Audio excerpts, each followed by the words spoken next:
Bismillahirrahmanirrahim. Assalamualaikum warahmatullahi wabarakatuh. Alhamdulillahirabbil alamin ya. Alhamdulillahirabbil alamin. Segala puji bagi Allah yang masih memberikan kita kesempatan untuk berjumpa dengan bulan suci Ramadan, bulan penuh ampunan, penuh rahmat dan penuh keberkahan tentunya ya. Dan di sini bersama Lia ya dari formasi pukul 13 sampai dengan 14 waktu Indonesia Barat akan menemani ruang dengar Anda hari ini Kamis 5 Maret 2026. Kembali hadir program kajian Ramadan hasil kolaborasi bersama Coach Mubalik Muhammadiyah Kota Padang Sidimpuan bersama 105 Relevan.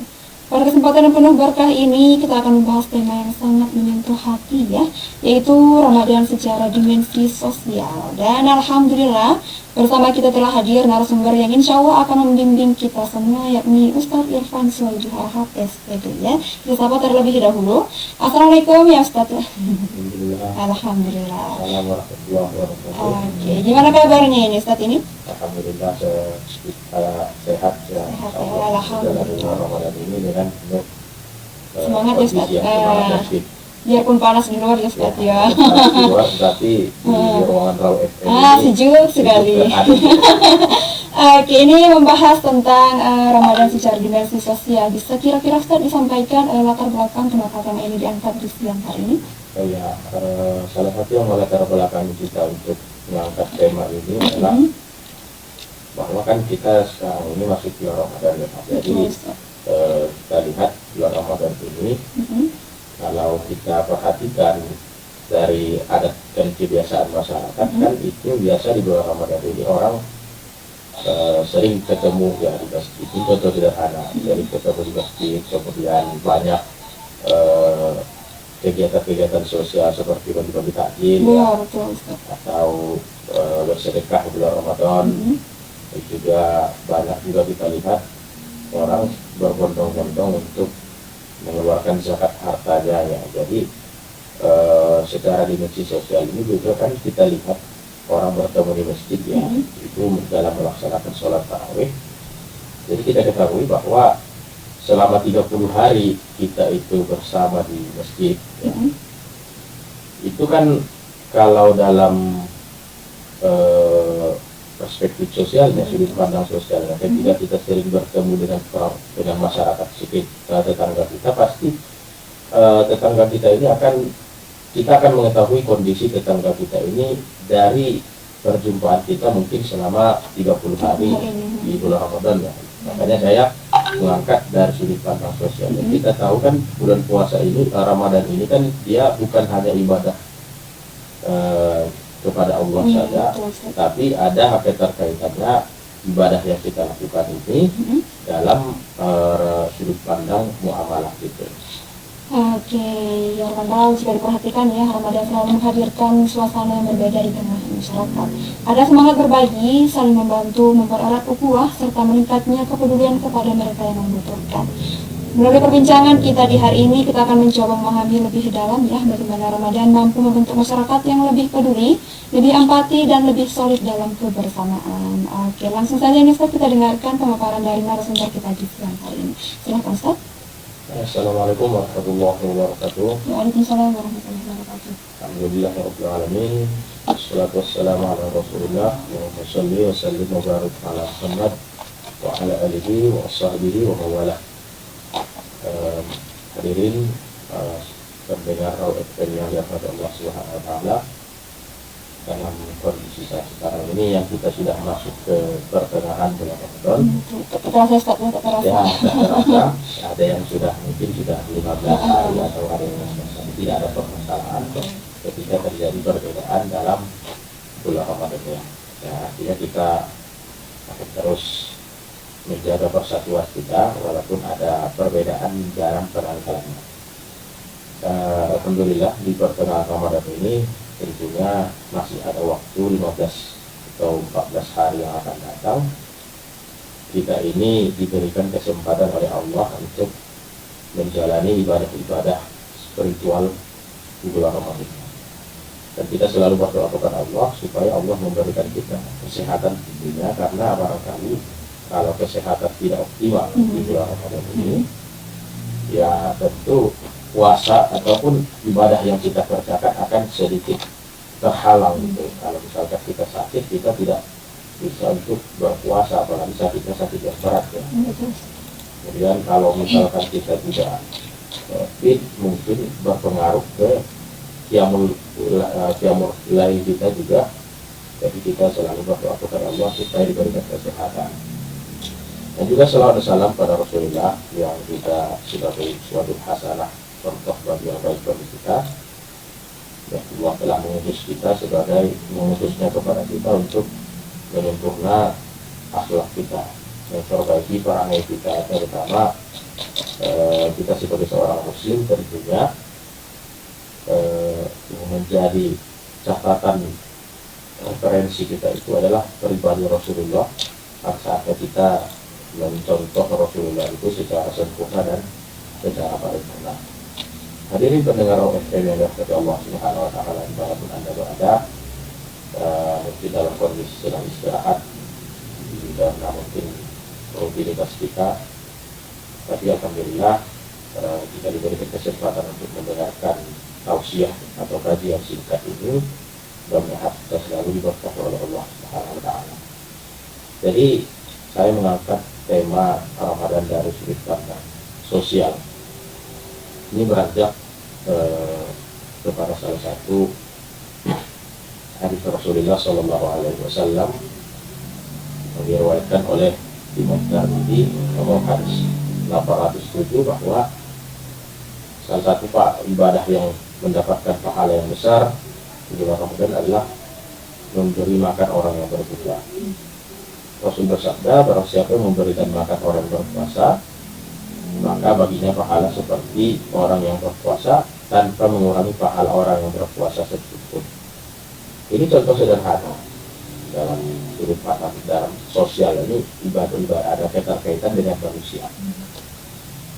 Contohnya kita bulan Ramadan ini, kalau kita memberikan bukaan atau takjil ya kalau bahasa kita itu, kita akan mendapatkan pahala orang yang berpuasa itu tanpa mengurangi sedikit pahala. Jadi ini kan sangat sederhana ya. Tentu orang-orang sering kita lihat berbagi ketika menjelang Ramadan, atau ada yang mengantarkan makanan ke masjid untuk orang yang berpuasa. Dan ini tidak perlu tidak perlu biaya yang sangat besar. Artinya kita secara mungkin contoh ya 20.000 saja ataupun 30.000 saja, itu sudah sangat cukup bagi kita. Atau sekurang-kurangnya, kalaupun kita tidak mampu memberikan makan orang yang berpuasa, maka paling tidak kita membantu orang untuk menyiapkan makanan orang yang berpuasa. Itu kita sudah terhitung memberi makan orang yang berpuasa.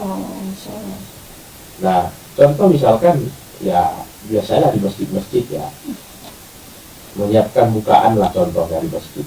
Jadi kita hanya sebatas menuangkan air saja atau menuangkan makanan ke piring saja, itu kita sudah ikut membantu, sudah ikut berkontribusi di dalam memberi makan orang yang berpuasa. Jadi artinya kita akan tetap mendapatkan pahala seperti sebagaimana dalam hadis ini adalah mendapatkan pahala orang yang berpuasa itu tanpa kita mengurangi pahala puasanya gitu. Dan ada lagi satu hadis Nabi, ini hadis riwayat Tirmidzi nomor 663. Rasul ditanya oleh para sahabat, itu sedekah apakah yang paling mulia? Maka Nabi menjawab adalah sedekah di bulan Ramadan. Juga disempurnakan oleh hadis yang diriwayatkan oleh Aisyah, bahwa sahabat juga berkata bagaimana Rasulullah ketika masuk bulan Ramadan. Maka Aisyah menjawab bahwa Rasulullah itu adalah orang yang paling murah hati dan beliau sangat dermawan ketika masuk bulan Ramadan.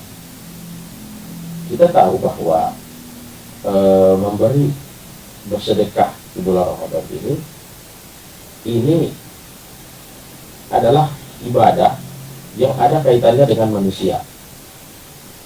Jadi kalau sholat itu kan hanya kepada Allah saja ya, hubungan secara vertikal itu hanya kepada Allah. Kalau dia sedekah ini ada kaitannya dengan manusia.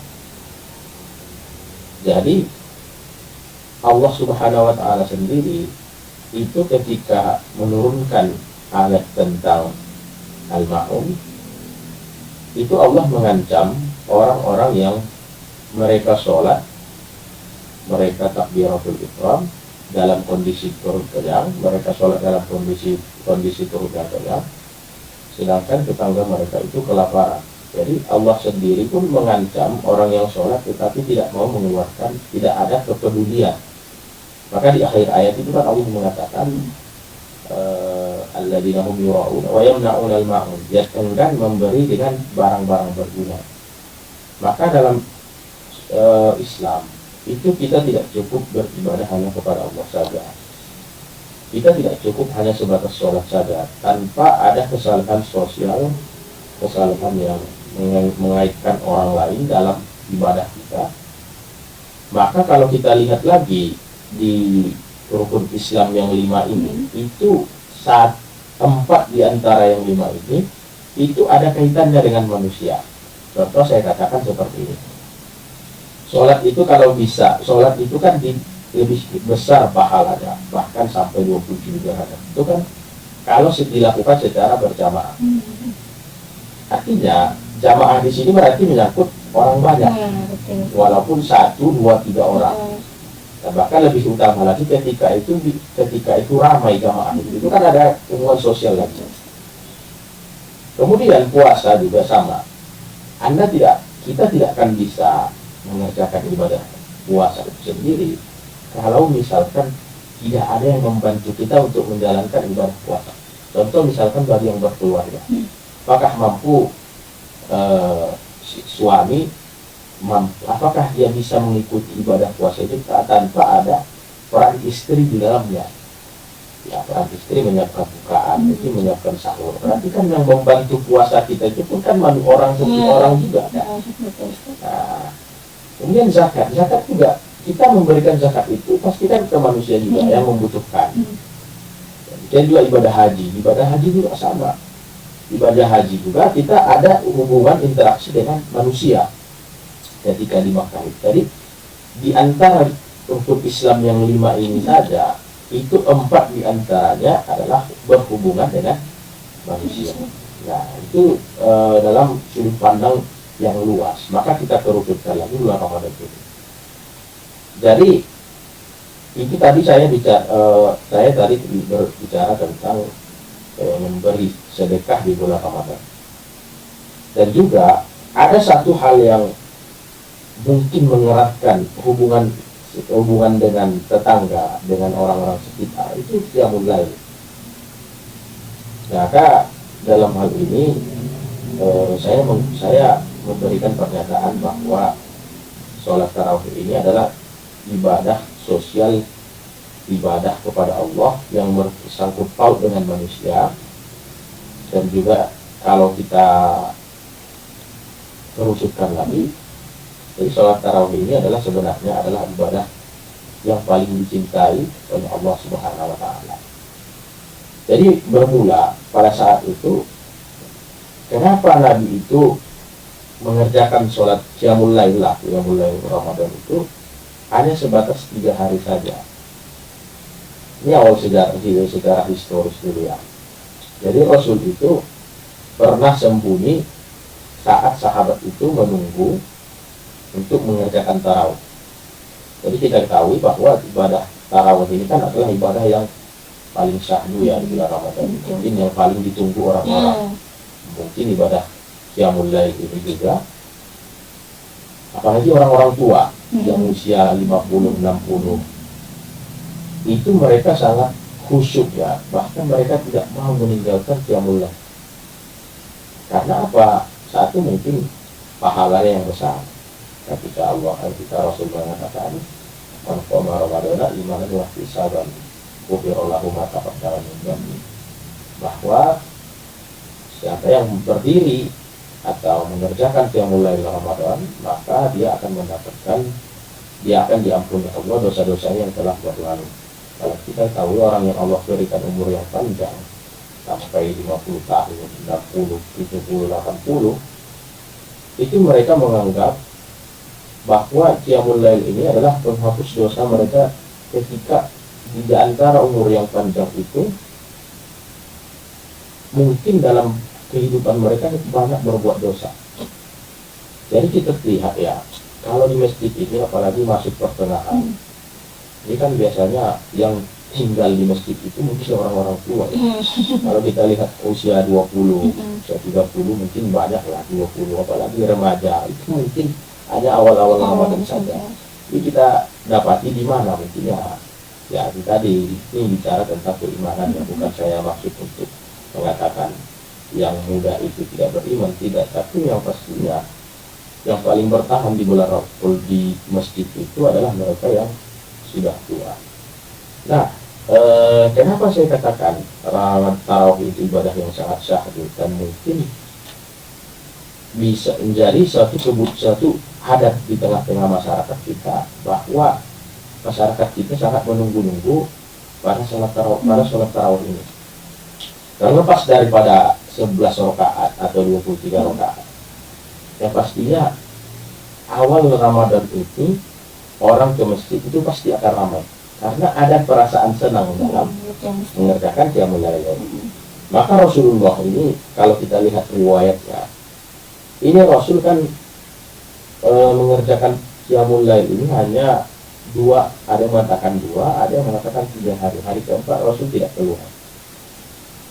Jadi kenapa Rasul tidak keluar, memilih di rumah dan tidak keluar meski masjid telah penuh? Karena Nabi melihat antusias daripada sahabat itu, jadi ada ketakutan tersendiri. Nah kan Nabi khawatir nanti sahabat sampai generasi berikutnya, sampai ke kita, itu beranggapan bahwa Qiyamul Lail ini adalah sholat yang diwajibkan. Maka kalau saya memberikan pernyataan, ini adalah kasih sayang yang membatasi ruang. Yang pada malam keempat itu Nabi tidak keluar. Beliau mendengar langkah kaki dan ketukan batu kecil di pintunya. Namun beliau tetap diam hingga fajar, bukan karena beliau lelah, tapi karena beliau sangat mencintai umatnya yang melampaui waktu. Jadi Rasul bersabda, aku takut salat ini akan diwajibkan atas kalian dan kalian tidak akan mampu.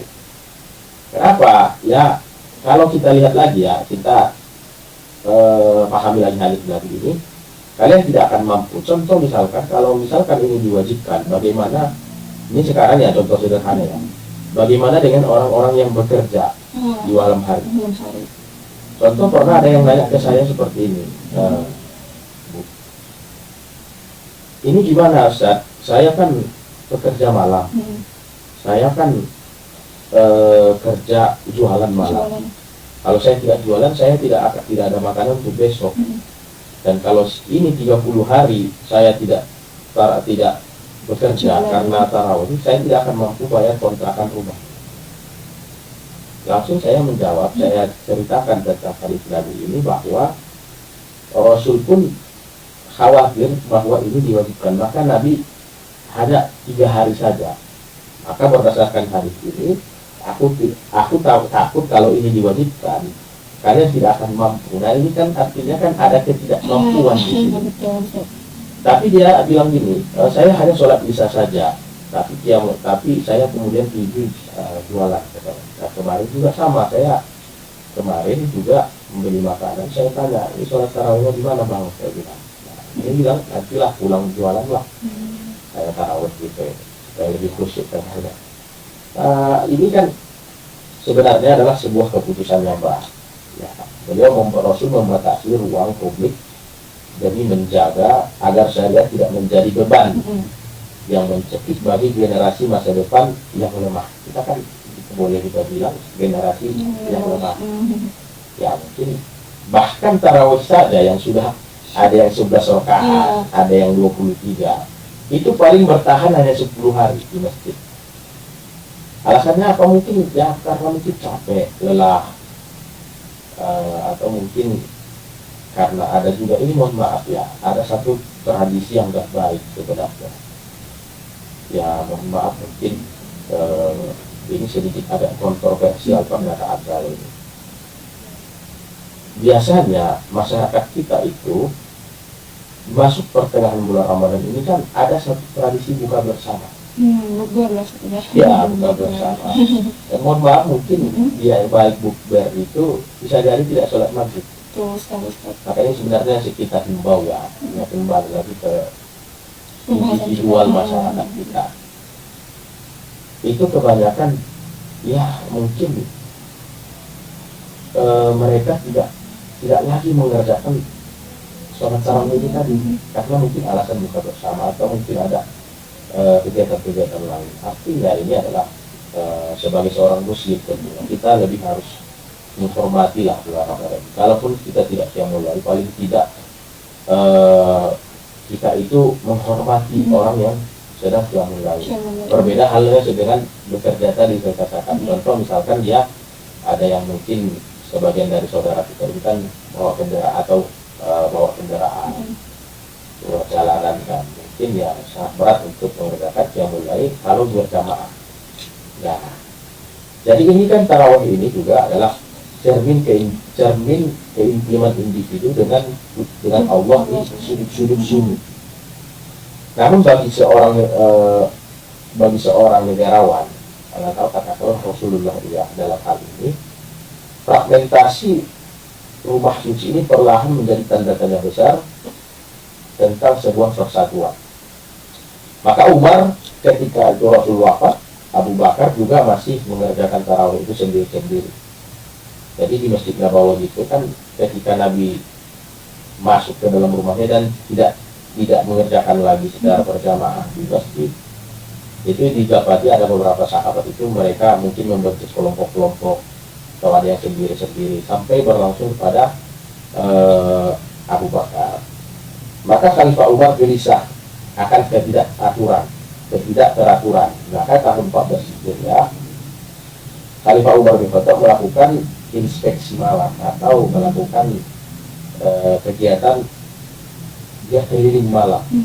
Jadi beliau melihat masyarakat muslim yang sebagian besar namun tidak terfragmentasi atau tidak terkoordinir dalam ibadah malam mereka. Maka Umar memahami bahwa sebuah peradaban akan membutuhkan konsesi sosial. Bahkan dalam ritual yang paling sunyi sekaligus termasuk dalamnya adalah qiyamul lail. Maka Umar bin Khattab mengatakan apa? Akan lebih indah jika aku mengumpulkan mereka di bawah pimpinan satu pembaca, artinya satu imam, satu qari. Maka Umar merancang berulang ruang publik ini, ruang publik masjid adalah menjadi kekuatan dimensi sosial. Maka ketika melihat seluruh umat Islam ini bersatu pada saat Umar bin Khattab dalam satu barisan rapi dan mengikuti satu suara imam, maka Umar mengatakan apa? Bahwa ini adalah sebaik-baik bid'ah, inovasi dalam agama ini. Dan ini sebenarnya bid'ahnya bukan, ini kan pernyataan Umar ya, bukan pernyataan Rasul. Maksudnya adalah tidak menyalahi dalam hal ini.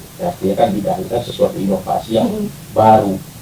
Nah, Umar mengatakan ini adalah inovasi yang baru. Maka beliau tidak sedang mengubah agama, beliau sedang melakukan inovasi yang terorganisir. Sama seperti kan pembukuan Al-Quran di masa Abu Bakar. Abu Bakar takut nanti ketika Al-Quran itu tidak dibukukan, di samping banyak sahabat yang hafal Al-Quran yang gugur, ini Abu Bakar kemudian masih berpikir apakah ini akan menyalahi pada sunnah Rasul.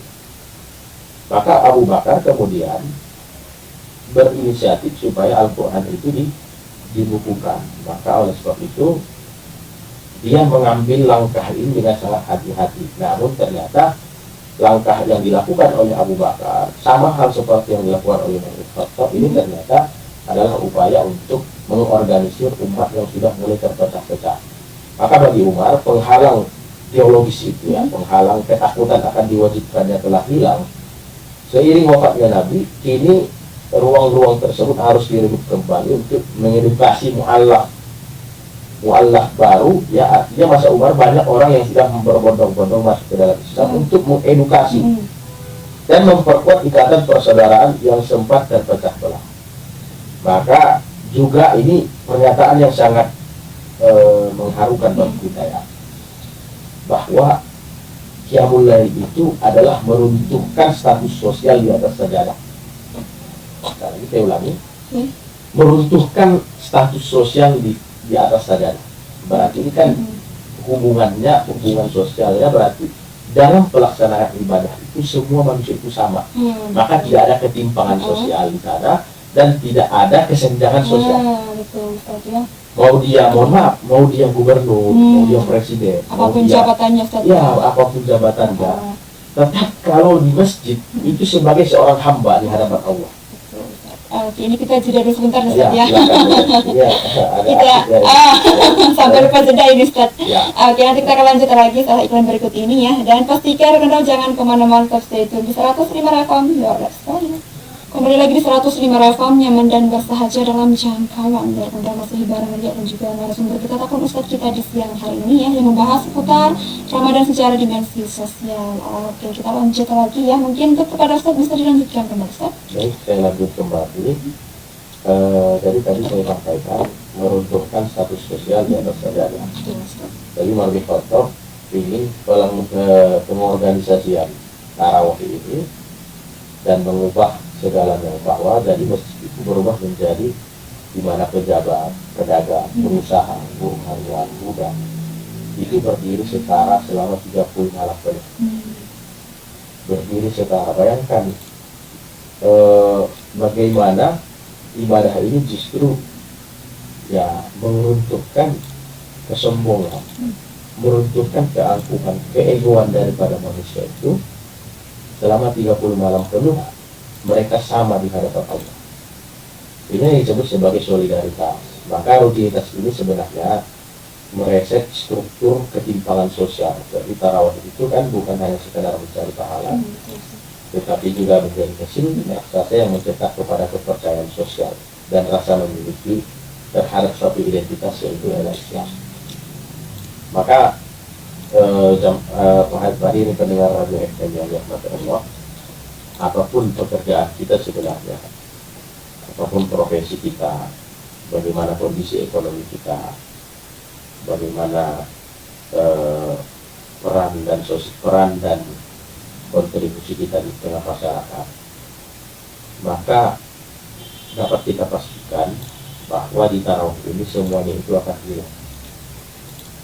Dan juga di sini ya, bahwa tarawih itu kan artinya adalah istirahat, karena bacaannya saat dulu bacaannya sangat panjang dan jamaah harus bersandar pada tongkat. Maka waktu jeda ini kemudian menjadi ruang sosial yang kaya, tempat bertukar kabar, edukasi massa dan penyaluran bantuan. Jadi kan selama 30 hari, barangkali mungkin selama 11 bulan itu kita jarang bersapa dengan tetangga kita, kita jarang mengetahui kondisi tetangga kita, dan kita jarang juga mengetahui kabar daripada orang yang rumahnya mungkin yang masih satu lingkungan dengan kita, mungkin karena faktor kesibukan atau faktor mungkin kita jarang di rumah atau bahkan aktivitas di luar, sehingga untuk bercerita dengan tetangga itu sangat sulit atau sangat jarang. Jadi selama 30 hari itu kan karena sering ketemu, ini biasanya kalau orang sering ketemu, rasa sungkan itu kan akan perlahan mengikis. Jadi dia tidak sungkan lagi bercerita tentang kondisi kehidupannya. Kemudian dia tidak sungkan lagi bicara tentang bagaimana keseharian dia, bagaimana aktivitas dia. Maka tentu mungkin ya, ketika kita ketika kita di tarawih ini bertemu dengan tetangga kita tahu cerita hidup dia.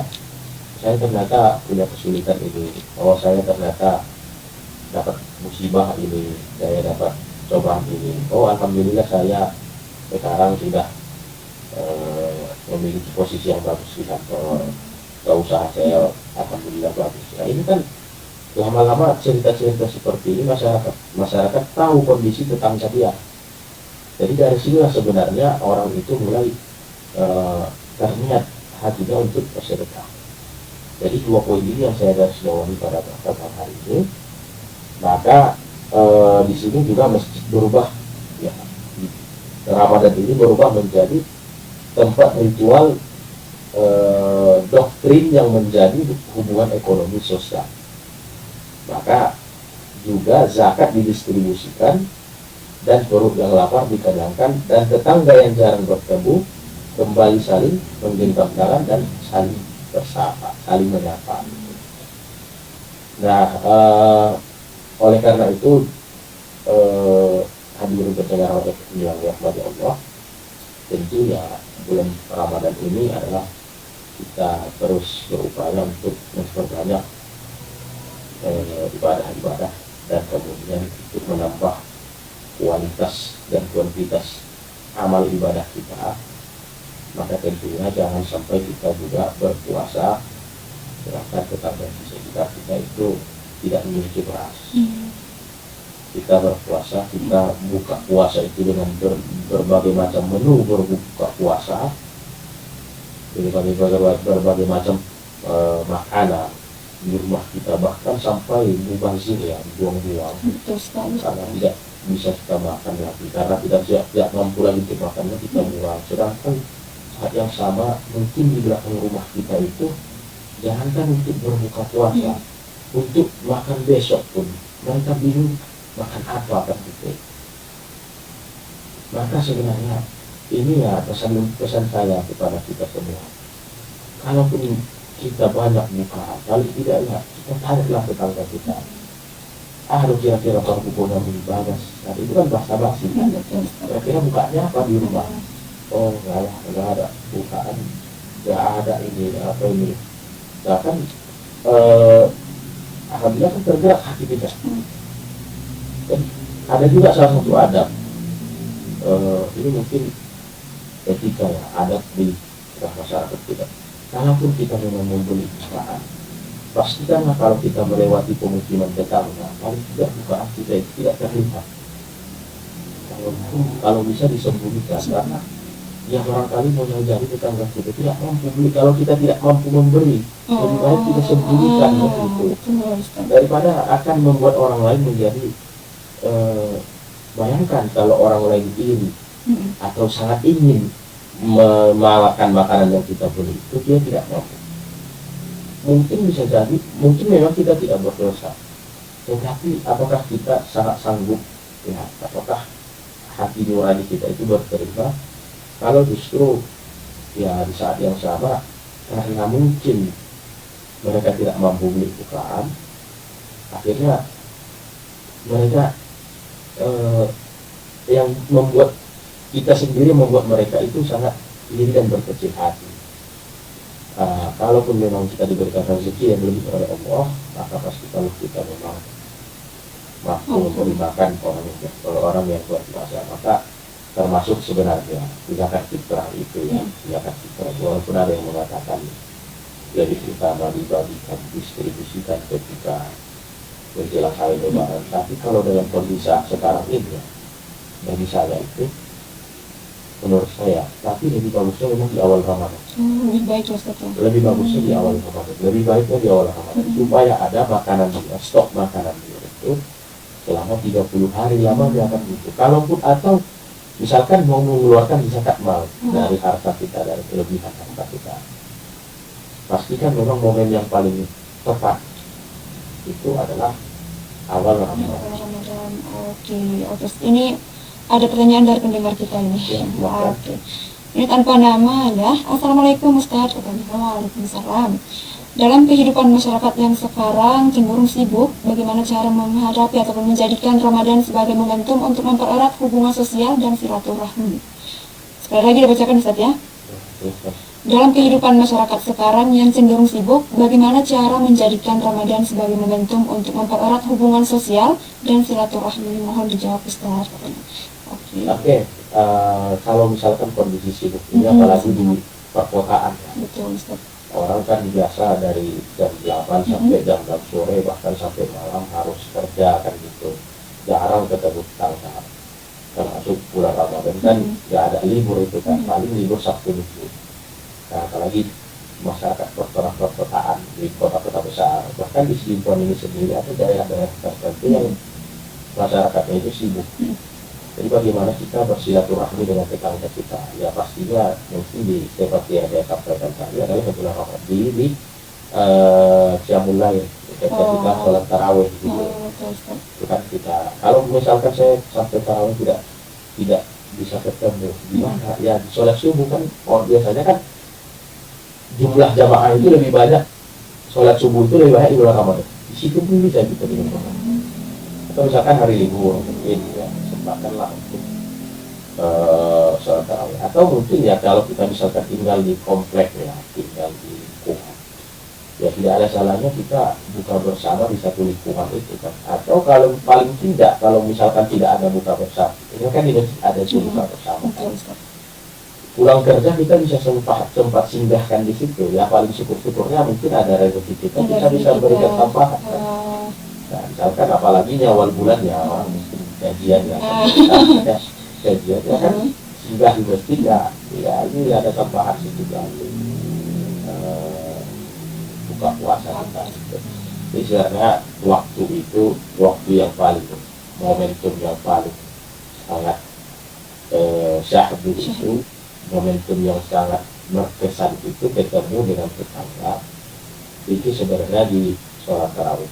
Saya sendiri mohon maaf, ada mungkin tetangga saya 1 bulan itu kita tidak pernah ketemu, padahal kita tinggal satu lingkungan. Jadi mungkin ketemunya di masjid. Ketemunya di masjid dan, selama 30 hari itu atau mungkin barangkali 3-4 hari, alhamdulillah kan tidak cukup. Nah itu jadi seperti kembali saya ulangi untuk menjawab pertanyaan dari pemirsa .m.